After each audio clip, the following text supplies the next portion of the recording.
से रत्नावती ने एक नियम बनाकर रखा था। मंदिर में जाती, पत्ती तोड़ती चढ़ा देती, कहीं जाती पत्ती तोड़ती चढ़ा देती। उसका नियम था, सफर करती है, कहीं जाती भी है तो एक वृक्ष की पत्ती तोड़कर किसी भी कंकर को उठाकर उस पे चढ़ा देती। एक नियम था उसका कि शिव को मुझे कुछ देना है, रोज समर्पित करना है, और वो पत्ती उठाकर समर्पित कर देती है, वो पत्ती उठाकर चढ़ा देती है। रत्ना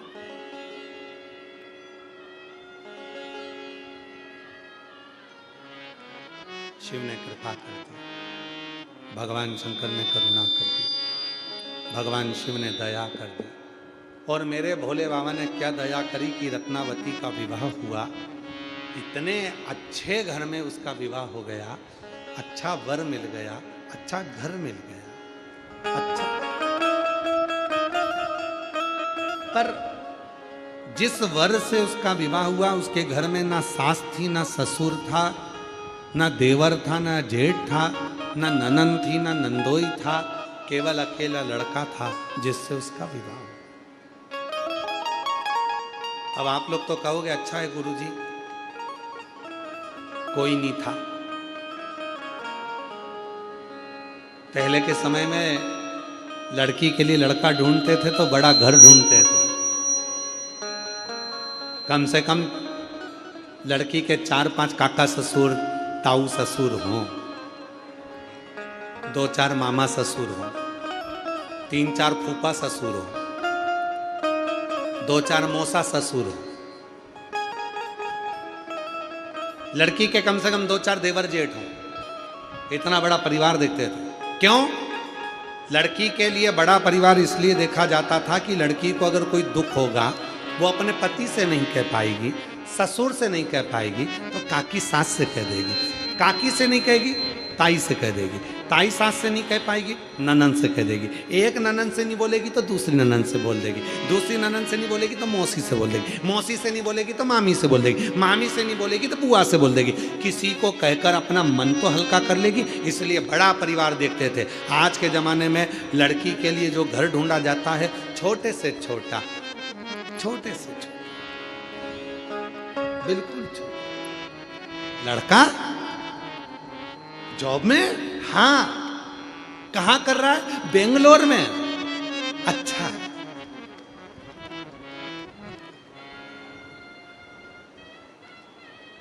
बात पक्की हुई। बेंगलोर से लड़का आया लड़की को देखने के लिए, तो लड़की का सबसे पहला प्रश्न था, घर वापस तो नहीं आ जाओगे? बेंगलोर में ही रहोगे ना? जॉब बेंगलोर में ही करोगे ना? घर तो नहीं आओगे? लड़के ने कहा कि मेरा मन है कि अब मैं जॉब पूरी कर कर, घर पे बहुत अच्छा काम है मेरा, फैक्ट्रियां हैं, ये है वो है, तो मेरा मन है कि मैं वापस घर पर आकर अपने पापा का, अपने पिताजी का काम संभालूं। लड़की ने उसको रिजेक्ट कर दिया। क्यों?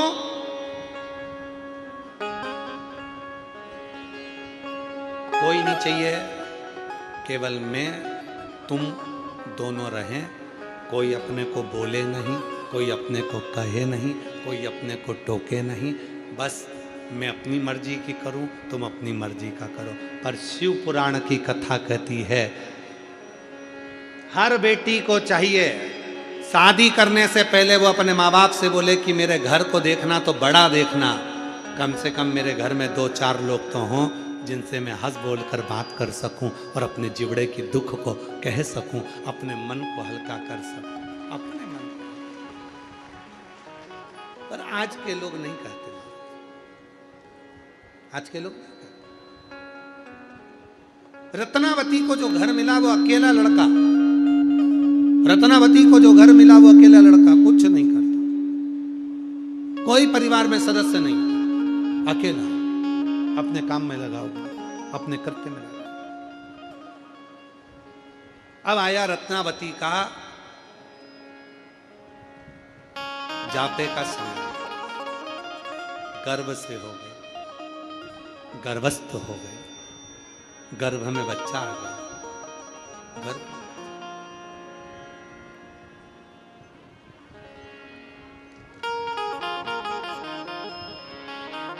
गर्भ में बच्चा आया। पति ने अपनी पत्नी से कहा, सुनो यहां पर कोई जापा कराने वाला, डिलीवरी कराने वाला या बच्चे को जन्म देने वाला कोई नहीं। तुम अपनी मां के घर चले जाओ। लड़का अपनी पत्नी को उसकी मम्मी के घर, उसकी मां के घर, उसकी आई के घर छोड़िए। बहुत ध्यान से सुनना, भारत की भूमि का केवल एक शंकर जी का मंदिर है दक्षिण में। एक मंदिर है भारत की भूमि पर दक्षिण में, जहां पर भगवान शंकर को चूड़ी, साड़ी, बिंदी, कंकु, हल्दी, मेहंदी चढ़ाई जाती है। ये कथा शिव महापुराण में उस बेटी के चरित्र को दर्शाता है। उस बेटी के रत्नावती, तुम चलो, मैं तुम्हें तुम्हारी मम्मा के घर, तुम्हारी आई के घर, तुम्हारी माँ के घर, तुम्हारी माता के घर पर तुम्हें छोड़ कर आता हूँ। वहाँ तुम्हारा जापा हो जाएगा, डिलीवरी हो जाएगी, बच्चा हो जाएगा, तुम्हें संभाल लेगी। ठीक है। रत्नावती अपनी माँ के घर आ गई, पर रत्नावती का नियम था शिव जी के मंदिर में पत्र चढ़ाना। कोई भी वृक्ष की पत्ती मिलती थी शंकर जी के मंदिर में चढ़ा देती। कई लोगों में गलत फहमियां है, कई लोगों में भ्रम उत्पन्न कर दिया। दुनिया के लोगों ने शंकर जी की कथा का, शिव जी के भजन का, शिव जी की भक्ति का इतना भ्रम पैदा कर दिया था कि लोग शंकर जी को मानते नहीं थे। वो तो अब दुनिया के लोगों ने शिव पुराण को सुनना प्रारंभ करा, तब लोगों का भ्रम मिटा, तब लोगों को समझ में आया कि शंकर जैसा दयालु दुनिया में कोई नहीं हो सकता। एक लोटे जल से प्रसन्न हो। और आज भी कई गांवों में लोगों ने भ्रम पैदा कर रखा है। गर्भवती हो जाओ तो शंकर जी के मंदिर में जल मत चढ़ाओ, गर्भवती नारी को शंकर के मंदिर नहीं जाना चाहिए। कई माताएं कहती हैं गर्भवती नारी को शिव जी की पूजन नहीं करना चाहिए। कई लोग कह देते हैं गर्भवती स्त्री को शंकर जी का पार्थिव पूजन नहीं करना चाहिए। कोई कह देता है गर्भवती नारी को भगवान का पूजन नहीं करना चाहिए। कोई कह देता है गर्भवती स्त्री को शंकर जी की आराधना नहीं करना चाहिए।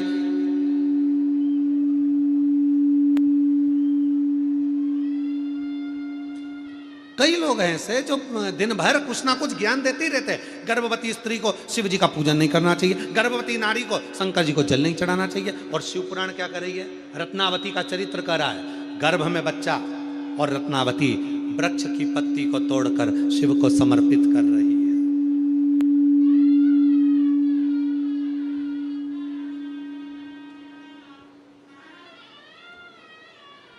रत्नावती भगवान शंकर को वृक्ष की पत्ती समर्पित कर रही। सावधान होकर सुने, कथा का स्मरण करें। आस्था चैनल के माध्यम से जितने भी लोग कथा को श्रवण कर रहे हैं, जितने देश के लोग कथा को सुन रहे हैं और जितने पंडाल में बैठकर कथा का तत्व ग्रहण कर रहे हैं, आप फेसबुक यूट्यूब पर कथा सुन रहे हैं, बड़ी सावधानी से सुनना। जो लोगों ने भ्रम उत्पन्न करा है उसको ये कथा सुनाना, रत्नावती का चरित्र सुनाना।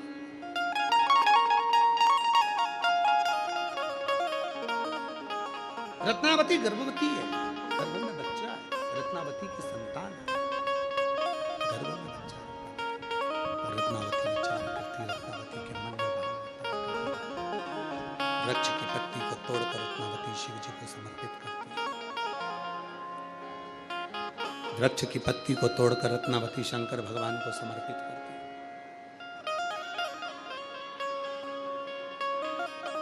क्या दूं मैं शिव, क्या प्रदान करूं मैं शिव?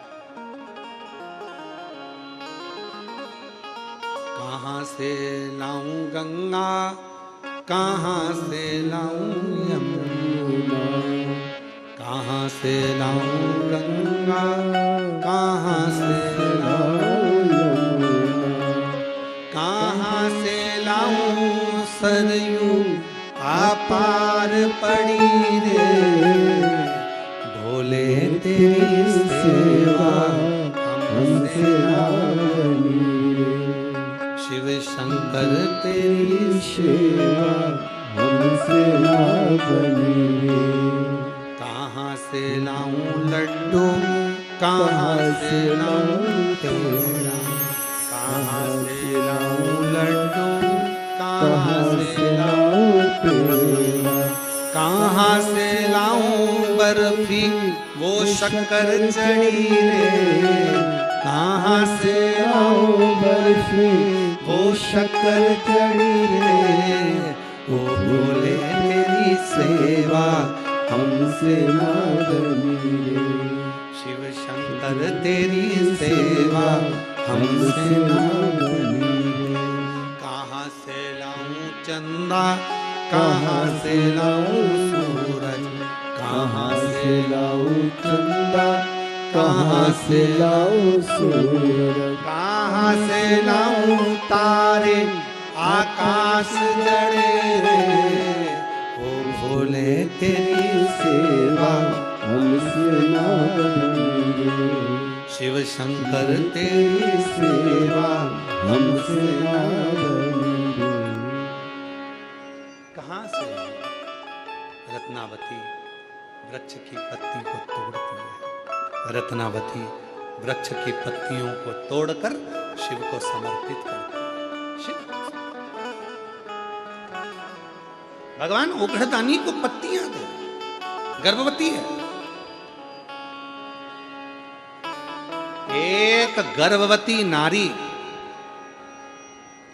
जब भगवान शंकर को पुकारती है, शिव उसके लिए क्या करते हैं ये शिव पुराण बोल रहे। पुकारो तो, आप भगवान को पुकारो ही नहीं। हम बार बार व्यासपीठ से कहते हैं कि जो हम गा रहे हैं उसके साथ में तुम भी गाओ, हम बोल रहे हैं उसके साथ स्तुति तुम भी बोलो। पुकारो तो, केवल कथा सुनने के लिए बैठे, यहाँ से सुनी, यहाँ से निकाल दी, बची कुची थी कपड़े में तो जाते जाते सब झटकार दी। घर के लोगों ने पूछा कथा में गई थी क्या लेकर आई, कि भीड़ बहुत थी। क्या लेकर आई, तो कहा बाजार में जो जो मिल रहा था सब खरीद के लिए आई। फिर किसी ने पूछा कथा में से क्या लाई, तो कि इतनी भीड़ थी बैठने की जगह मिल गई, ये बहुत बड़ी बात। फिर किसी ने पूछा लाई क्या, तो बोल नहीं सकी कि कथा में से क्या लाई। महाराज जब आप कथा सुनकर यहाँ से जाओ और कोई एक स्तुति तुम्हारे दिमाग में, तुम्हारी बुद्धि में रह जाए और तुम उसको गुनगुनाते हुए अपने घर पर जाओ और घर के लोगों के साथ वो स्तुति तुम भी गुनगुनाओ, तो समझना कि कथा में से कुछ लेकर आए। केवल मौन होकर बैठना नहीं है। इससे तो फिर टीवी पे कथा सुन लेते। टीवी पर सियोर वाला बाबा तुमसे नहीं कहता कि बोलो, कोई टीवी में से निकल कर बोलता क्या कि बोलो। इससे तो टीवी पे सुन लेते, मोबाइल में सुन लेते, मोबाइल में सुनते कहीं।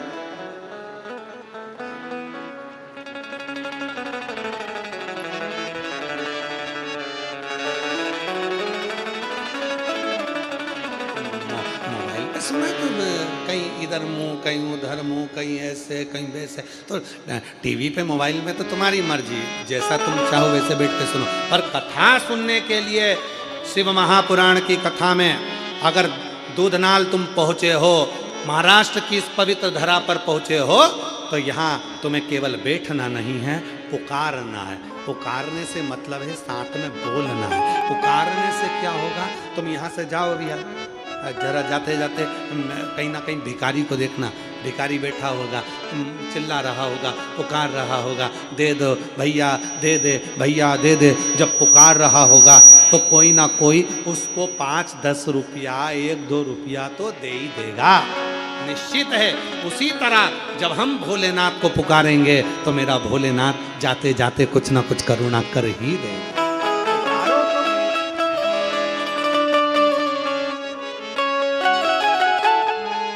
फिर से बोलो, सबकी आवाज आना चाहिए। मांगा है भोलेनाथ वरदान, तेरी कृपा बनी रहे जब तक है जिंदगी, तेरी कृपा बनी रहे जब तक मांगा है भोलेनाथ से वरदान। पुकार पुकार, बहुत जोरदार।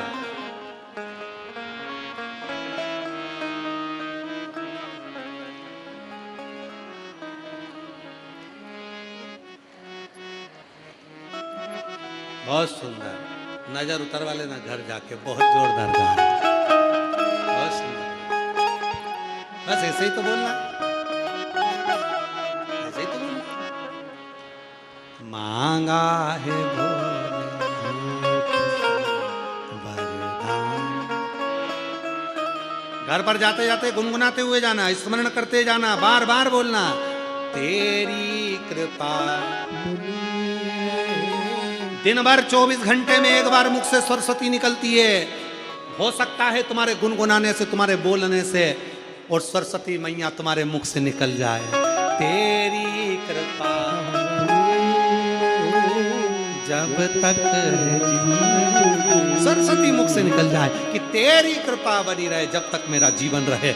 इतने में तो सरस्वती मैया ने कह दिया, अब तो भोलेनाथ तेरे मरते दम तक तेरे साथ, तो चिंता मत कर। एक लोटा जल सारी समस्या का, बोल बम का नारा है। इतना धीमा बोलोगे तो कल्याण तुम्हारा। जम के बोलो, बोल बम का नारा है।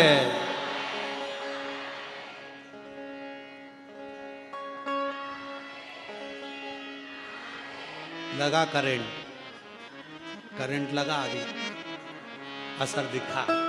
हार हार, अच्छा बोलना दमदारी से बोलना जी। दीन बंधु दयालु दया कीजिए। जो दोनों हाथ उठा के हर हर महादेव नी बोले उसको उठा लीजिए। अच्छा बोलो दम से, हार हार। कितनी जल्दी बोले, अच्छी दमदारी से बोले, मतलब पक्का है। अभी तुम और होना चाहिए ना। हम ज्यादा हर हर महादेव हम ज्यादा नहीं बोलते, क्योंकि कई लोग गाड़ी चलाते चलाते कथा सुनते हैं, तो हमने बहुत कम हर हर महादेव बोलना कम कर दिया। क्योंकि लोग गाड़ी चलाते चलाते कथा सुनते तो उनके पत्र पहले बहुत आते थे। मोटरसाइकिल पे जो जाते थे, कथा कान में कथा सुन रहे हैं, और हम कह देते थे कि दीन बंधु दयालु दया कीजिए, जो हर हर महादेव नहीं बोले उसको उठा लीजिए। तो बेचारा पहले गाड़ी रोकता था, फिर हर हर महादेव करता था। तो जितने आसपास में गाड़ी चलाने वाले थे वो उसको देखते थे, इसको हो क्या गया, कहीं मिर्गी का दौरा तो नहीं आ गया। तो हमने धीरे धीरे कहना बंद कर दिया ये कि अब आप लोग बोला करो,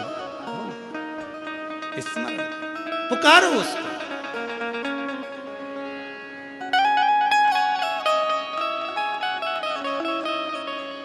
अरे तुम्हारे गांव में भंगार वाला आता है क्या? अरे जम के तो बोलो, आता है? उसको भंगार मिलता है? अच्छा। सब्जी वाला आता है? कपड़ा वाला? ओहो, आवाज लगाता है?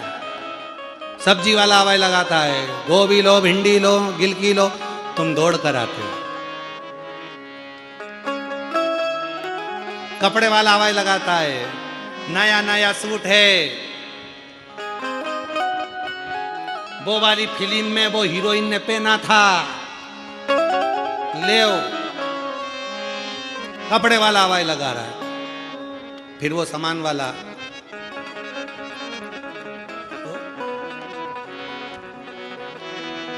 पेंटिंग पेंटिंग वाला, फिर वो भी आवाज लगाता है। बिंदी ले लो, चूड़ी ले लो, झुमका ले लो, पायल ले लो, फिर तुम दौड़ के। अब जरा विचार करिए, सब्जी वाले की आवाज लगाने से तुम दौड़ कर जाते हो, कपड़े वाले की आवाज लगाने से बेटियां दौड़ कर जाती हैं, श्रृंगार वाले की आवाज सुनकर सौभाग्यवती नारियां दौड़ कर जाती हैं, आइसक्रीम वाले की आवाज लगाने पर बच्चे दौड़ कर जाते हैं, तो हर हर महादेव कहने से महादेव दौड़ कर आता है, ये निश्चित हो जाता है।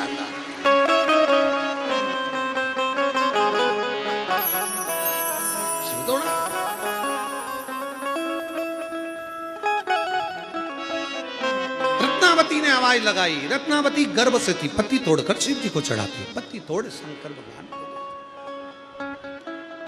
भोलेनाथ जी को समर्पित करती।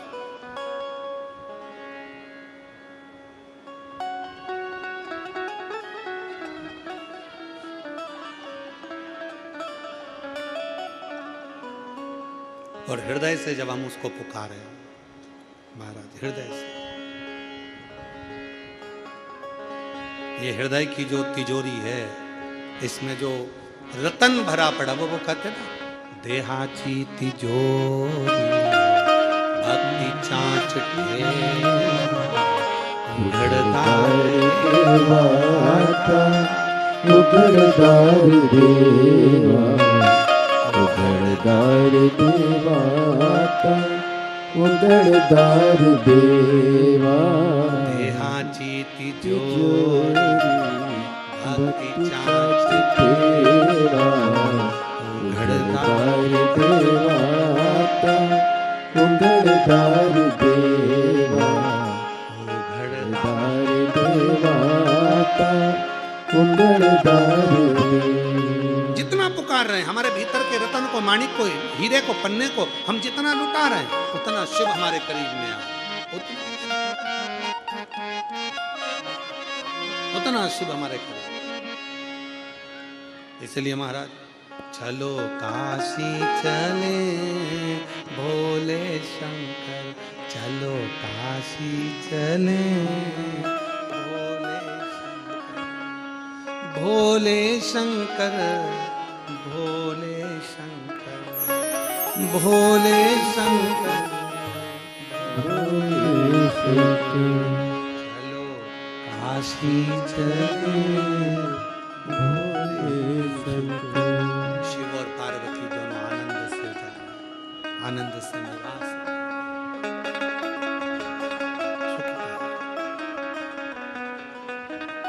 रत्नावती के गर्भ में बच्चा है, मां के घर में रह रही है। प्रसव पीड़ा रत्नावती के शरीर में होने लगी, प्रसव पीड़ा। मां ने कहा, बेटा मैं तेरे लिए वेद को ढूंढ कर लेकर आती हूं, मैं तेरे लिए डॉक्टर को ढूंढ कर लेकर आती हूं, वेद लेकर आती हूं, तो चिंता मत कर, मैं अभी जाऊंगी, अभी लेकर आऊंगी, मैं अभी जाऊंगी, अभी लेकर आऊंगी। मां दौड़ी, बूढ़ी मां दौड़ पड़ी, और बूढ़ी मां जैसी दौड़ती दौड़ती दौड़ती दौड़ती गई, जल वृष्टि प्रारंभ हो गई। ऐसा पानी गिरने लगा, ऐसा जल गिरने लगा, ऐसा जल गिरने लगा, ऐसी जल वृष्टि होने लगी, बाढ़ आ गई, जल वृष्टि, आंधी चलने लगी, तूफान चलने लगा, पानी गिरने लगा। बूढ़ी मां बाढ़ में फंस गई। बेटी को प्रसव पीड़ा हो रही थी, गर्भ में बच्चा था, गर्भ में। और अंत समय प्रभु, सब बोलो, सब बोलो, अंत समय प्रभु। और अंत समय कौन सा? जब मेरा दुख का घड़ी है, जब मेरा दुख का समय है, जब मेरी तकलीफ का समय है, जब मेरे कष्ट का समय है, उस समय पर अंत समय और वचन दिया तो निभाना पड़ेगा।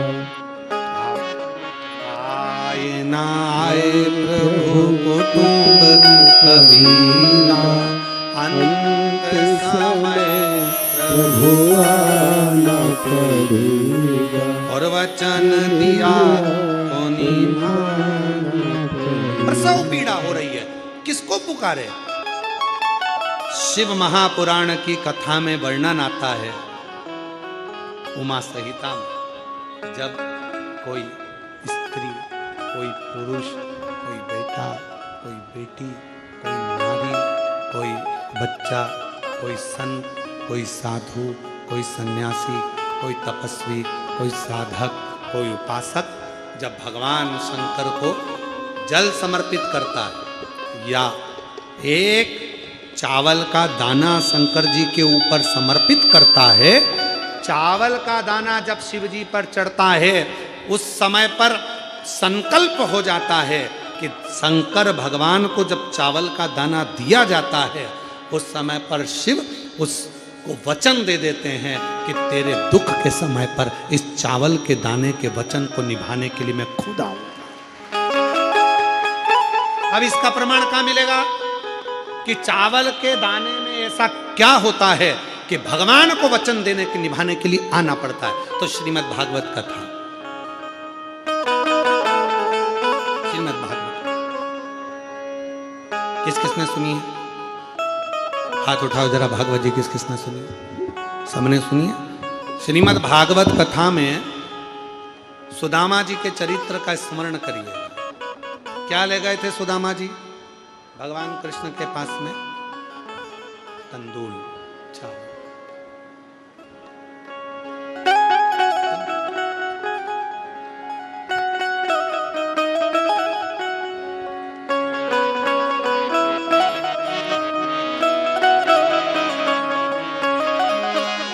लगाया गले से सुदामा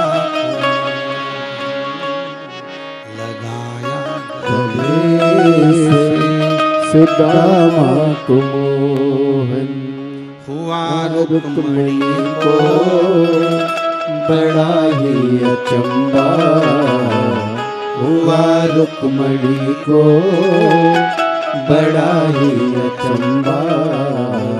ये मेहमान कैसा अजीबा गया है, ये मेहमान कैसा अजीबा गया। क्या लेकर गए थे? तंदूल। नहीं था खुद के घर में, पड़ोसी से मांग कर लिया। सुशीला ने अपने साड़ी के पल्लू में तंदूल को रखा।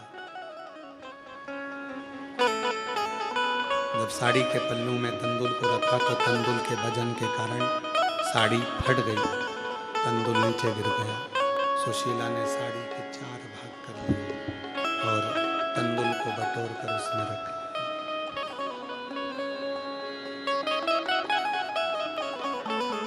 बटोर कर उसमें रखा, लेकर सुदामा जी को दिया। सुदामा जी ने बाजू में दबाया, लेकर चल दिया।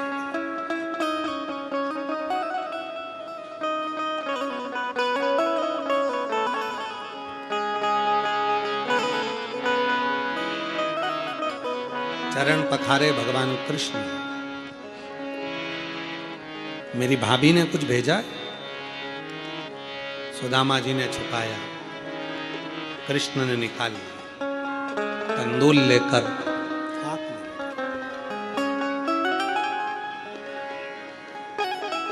तीन लोक का राज्य सुदामा जी को दे दिया। एक, केवल एक चावल का दाना जब शंकर भगवान को चढ़ता है तो 3 वचन शिव जी दे देते हैं।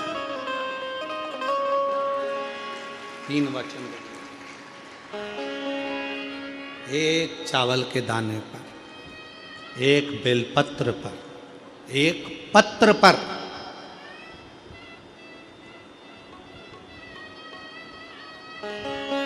एक चावल के दाने पर 3 वचन मिल जाते हैं। जैसे ही शिवलिंग के ऊपर आखा, आखा जानते हो ना आप लोग, क्या बोलते हैं इधर महाराष्ट्र में? आखा, पूर्ण, अक्षत। एक चावल का दाना आखा, खंडित नहीं है, पूर्ण आखा अक्षत जब शिव को समर्पित किया जाता है, वो एक चावल का दाना 3 वचन को दे देता है। शिव कहते हैं, तूने मुझे जो अक्षत दिया है, ये आखा चावल का दाना जो तूने मुझे दिया है, मैं भी तुझे मृत्यु की सैया तक पूर्ण रखूंगा, तुझे तड़फने नहीं दूंगा। दूसरा वचन देते हैं भोलेनाथ एक चावल के दाने से।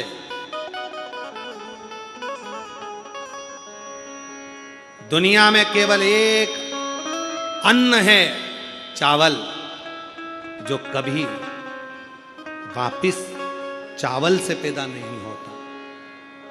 गेहूं गेहूं से पैदा होगा, चना चने से पैदा होगा, सोयाबीन सोयाबीन से पैदा होगा,